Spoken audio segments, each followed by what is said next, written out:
একটা প্রশ্ন দিয়ে শুরু করি। যখন কাউকে ছুরি মেরে আহত করা হয়, আমরা কি আহত মানুষটাকে জিজ্ঞেস করি, তুমি কেন ছুরির সামনে গেলে? না, করি না। তাহলে ধর্ষণের শিকার হলে কেন জিজ্ঞেস করি, তুমি কোথায় গিয়েছিলে, কি পড়েছিলে, কেন রাতে বের হয়েছিলে? অপরাধ একই, বিচার কেন আলাদা? সে বাড়ি ফেরে, প্রতিবেশী বলে মেয়েটার চরিত্র ভালো ছিল না। সে কাঁদে, সমাজ বলে চুপ থাকো, মান ইজ্জত যাবে। কিন্তু কার মান গেছে, কার ইজ্জত গেছে? যে অপরাধ করেছে তার, কিন্তু লজ্জা চাপিয়ে দেওয়া হয়েছে যে শিকার হয়েছে তার উপর।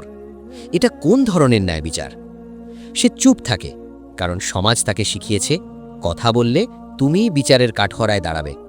সে মুখ ঢাকে কারণ সমাজ তাকে শিখিয়েছে তোমার পরিচয় এখন শুধু একটাই, ধর্ষণের শিকার।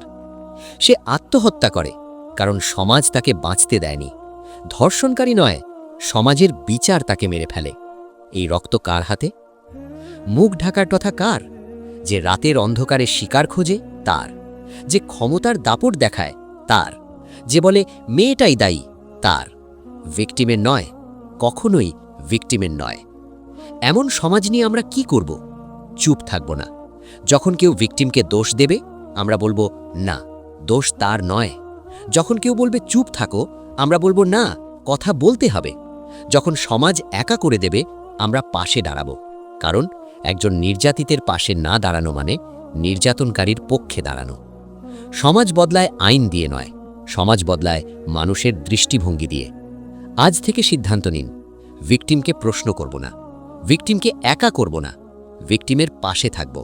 লজ্জা ভিকটিমের নয়, লজ্জা সেই সমাজের যে ভিকটিমকে দোষী বানায়।